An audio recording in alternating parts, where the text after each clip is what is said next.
my parliamentary colleague, Shri Tejasvi Surya ji, dear friends, let me begin by saying that I never pass up an opportunity to come to Bengaluru. And that's a very good reason. I spent a lot of my younger years in this city. I even did a little bit of my schooling here.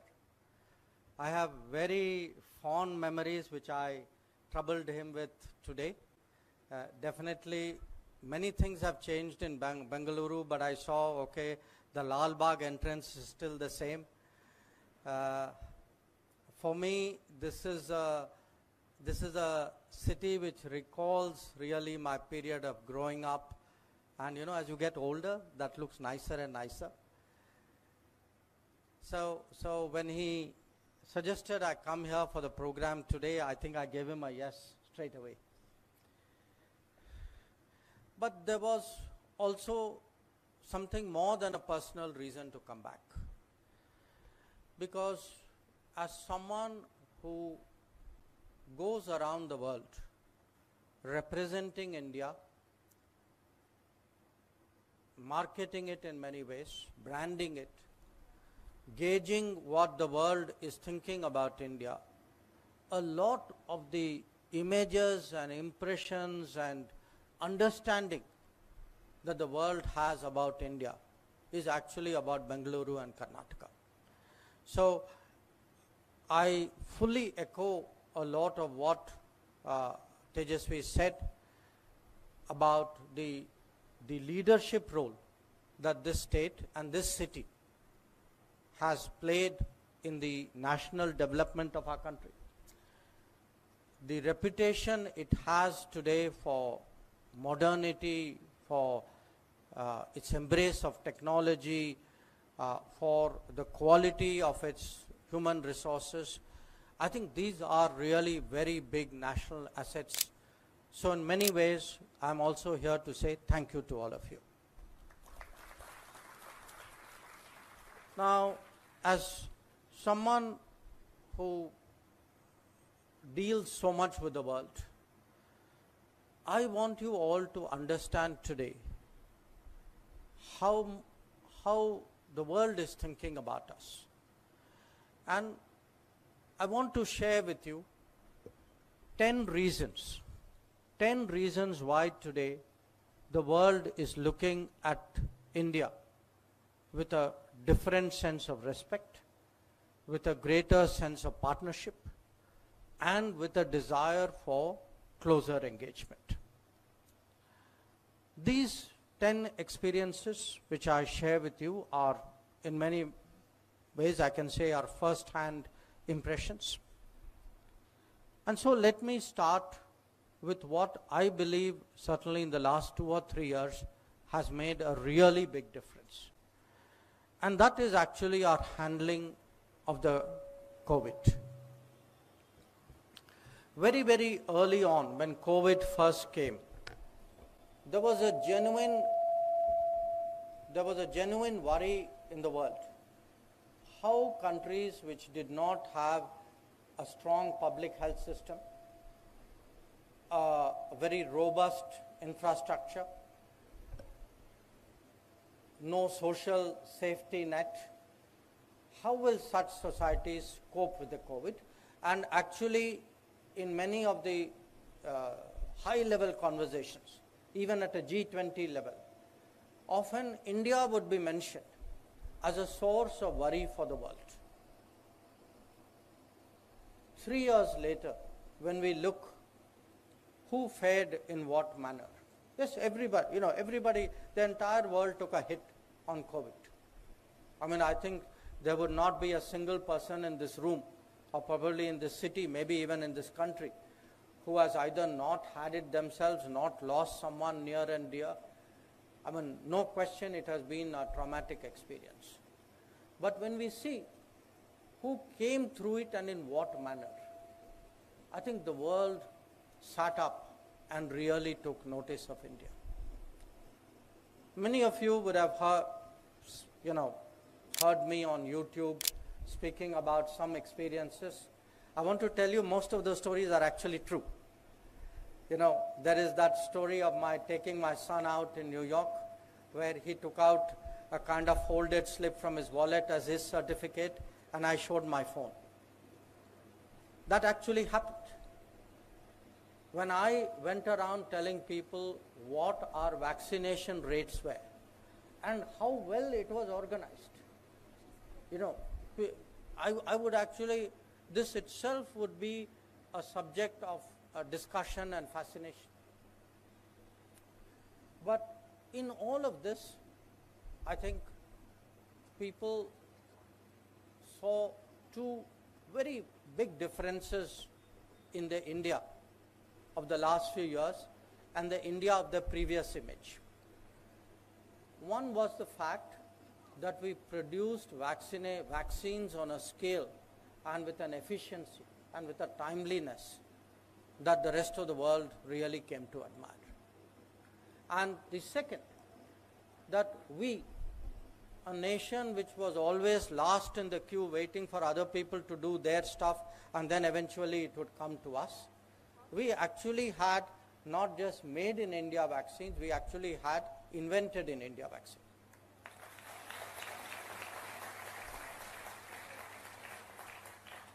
Now, it's a different matter that some people ran it down. But trust me, I took the Covaxin and I at least went through more than 2 years of visiting hospitals, of going to places where COVID was very much rife.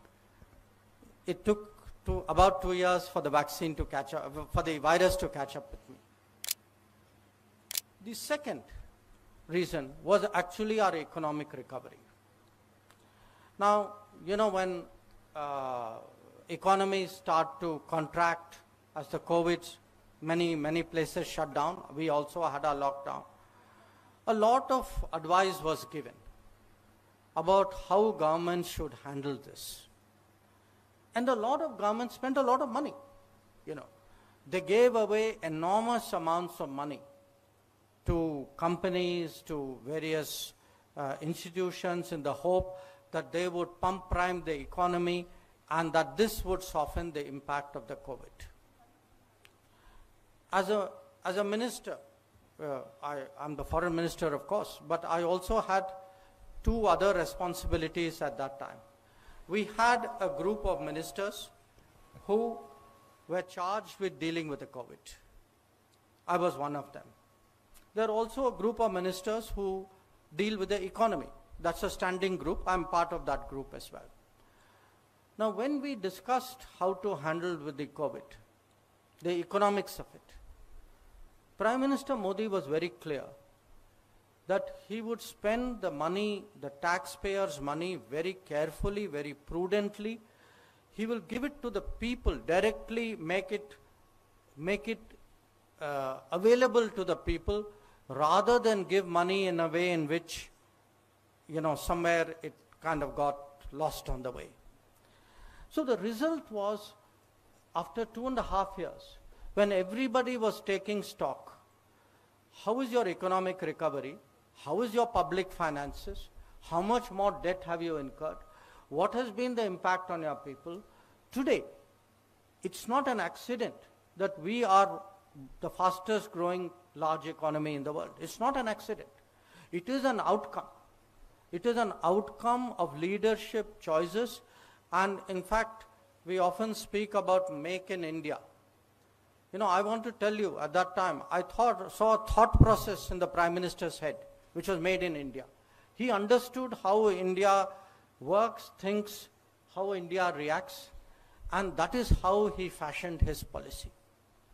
So people today, the world today, actually not only admires the manner in which we dealt with the COVID, they actually respect the way in which we handle the socio-economic challenges of that time. And particularly, I would say, the manner in which issues of social stability, of food support, of financial support, of employment, how was the informal economy dealt with? These were all today factors in how the world looks at us.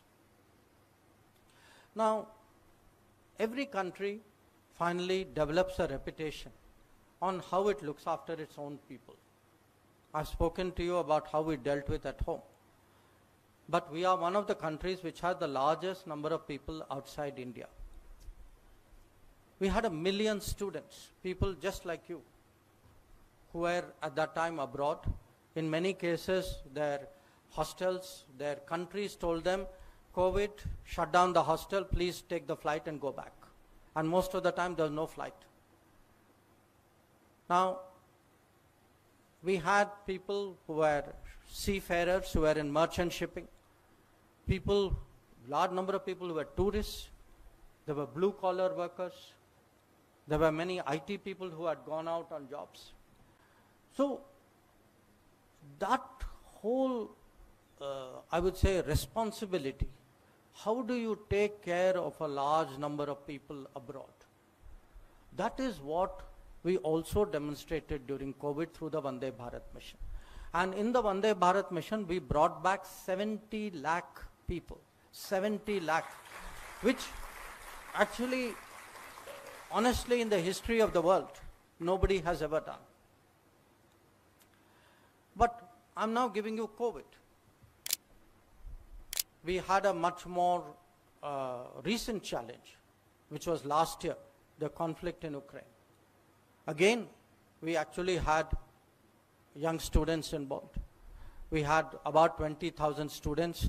A few of them went back in response to our advisories. But the bulk of students, want to stay. They do not want to leave their studies. It's entirely understandable. Now, how to bring them back in the middle of a conflict? That too was something which was a very big responsibility. But there again, no country ran the number of flights.